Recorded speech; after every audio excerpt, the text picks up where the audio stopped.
Do you know what day it is? Yes, people, it is Friday, TGIF. Hey, thank you for joining me for episode 65 of Soapbox Daily. Hey, I'm your host, Matt Morgan, and on this wonderful Friday, TGIF, as I mentioned, thank God it is Friday, we are going to discuss, do you know about the dark side of makeup? That is our discussion today. And let me tell you what's inspiring this is the fact is I have a teenage daughter at home who, in the last couple of years, has been given the privilege to be able to wear makeup. And you can see that the whole little girl in her is fascinated about the fact that she could wear makeup and is making a full run of it. So my bathroom is completely bombarded with health and, well, I shouldn't say health, but beauty products and makeup and this and that. And it just got me thinking about it, the fact of makeup and how long it's been around. And don't get me wrong, makeup has been around for a long time, but I don't know if people realize the dark truth about makeup. I mean, I know me personally, I like to dissect people who wear makeup. I like to get beyond the layers and actually see the truth behind because, you know, makeup is the great deceiver. It really is. And speaking of deceiving, but speaking about the opposite, of course, is, hey, how has your integrity been this week? Have you had a great integrity week? Have you been the positive change the world needs? Hey, let's hoping so. Otherwise, there's always Monday next week. But for Friday, let's try to keep our integrity in check for the end of the week and, of course, leading into the weekend and be the positive and good change that the world needs. Also, please check out getoffmysoapbox.com for more information on the show and also check out our FAQ section on that website as well. Give you all the details about what we're about and how you can support the show. So let's get back into makeup. Now, me personally, I like to dissect people who wear makeup because I like to see the truth. So I like to get behind the layers and actually see what's hiding because, yes, makeup is the great deceiver. It really does put on quite the mask. And if you wear too much makeup, you look like a clown. You really do. The whole secret when it comes to makeup is, well, making it look like you're not wearing any at all. It's to fill in those features which you lack or to accentuate the features that you have. But it's as I've always been told, my years of being around people from everything from the modeling industry to beauty industry, etc. The secret is looking like you're not wearing any makeup. Otherwise, if you put on too much makeup, yes, you look like a clown, and that's just funny. But let's get into the dark truth about makeup, because I don't think people understand. I mean, try to observe the people around you. I mean, you may agree that almost everyone wears makeup. People of all genders and ages can be considered as its consumers. I mean, why is makeup important? Over the years, people see makeup as not just a form of aesthetics, I think that's how it's pronounced, but also an expression of one's self. At some point, it shows who a person is. The colors you choose to adorn your head to toe serve as your identity. You know, from head to toe, you can wear makeup. It's crazy. Makeup is a form of art.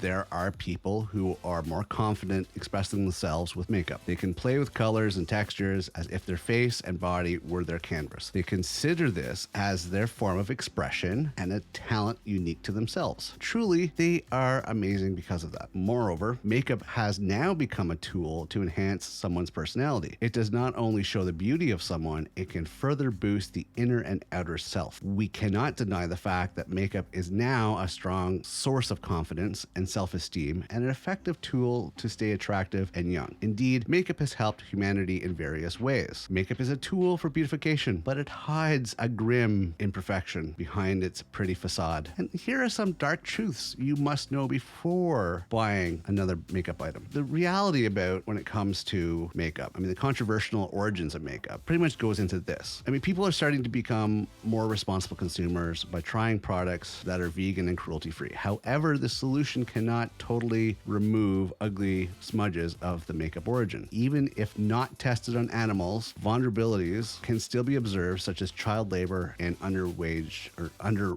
wages. Let's take as an example the sourcing of a famous makeup ingredient, Micra, M-I-C-A. We'll call it mica. We'll go with mica. Refers to a group of silicate minerals known as sheet silicates, distinct for its sheet-like layers. It usually looks pearly and is relatively soft and light. It has as many as 37 different types, so it varies from silver to black. This lustrous mineral is commonly used in cosmetics. It is an important ingredient which provides shimmer to your eyeshadow, lipstick, highlighters, and more. However, even though Micra is known to the makeup industry, most of its consumers are blind to how the mineral is generated. Generally, this is generated and mined in poor countries by even child laborers. I don't know if people really realize that, but it's a dangerous dangerous conditions.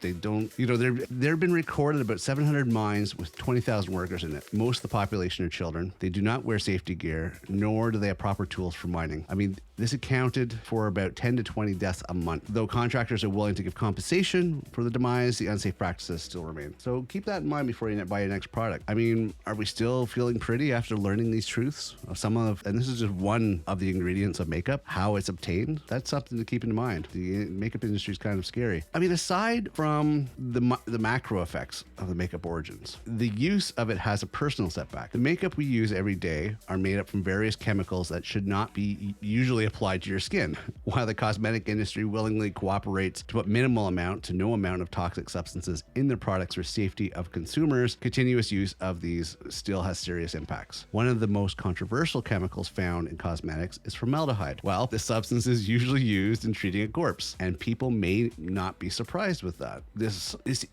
also causes cancer, especially if inhaled in large amounts for long periods of time. However, formaldehyde is used as a makeup preservative. It is also an effective agent to keep bacteria contaminations away. While specific brands follow laws when it comes to this, you got to keep in mind that this also continuous use can be open to cancer or birth defects if pregnant. It is especially true for people who have long exposure to the product with this chemical, such as manicurists. Other substances may penetrate the skin and enter the bloodstream. Pressed or loose powder has an element called titanium dioxide, which can enter the body through this process and can reach the brain, causing nerve damage and possible cancer. Meanwhile, substances such as black carbon, found in eyeliner and mascara, is responsible for the dark pigmentation of the cosmetics. However, this may bring damage to the respiratory system as well as cancer. Seems everything causes cancer these days. So you gotta keep that in mind. There's substances that go into the makeup and the dangers of it. Not only, of course, whether or not the product's ingredients have been moralistically obtained with proper labor, also what's in the products you might want to keep into consideration. Okay, so how do we buy it responsibly? How do we go about using it that won't damage us or damage others? Choose vegan and cruelty-free products. Goes without saying. I mean, that's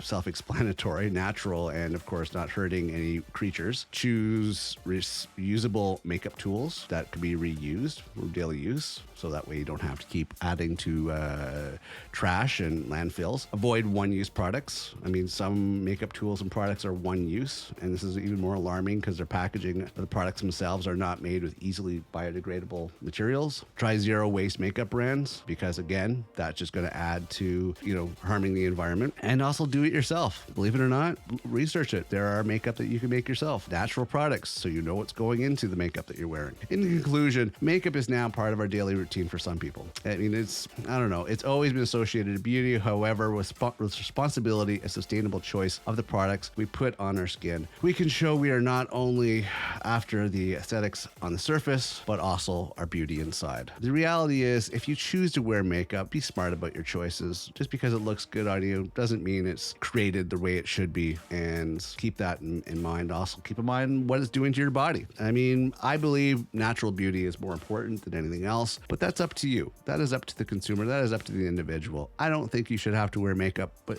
if you do, fine. Because the reality is, once the makeup comes off, the people see the truth anyway, so why not show the truth from the get-go? But I'm going to leave that up to the individual. Whoever decides to wear it, just be safe about it, be responsible about it. All right, I wanted to get into this because the reality is I don't wear makeup. A lot of people around me do on occasion. Some wear it on a regular basis, and that's up to them for whatever they feel their purposes are. But don't give in to fashion. Don't give in to the industry pressuring you to wear makeup.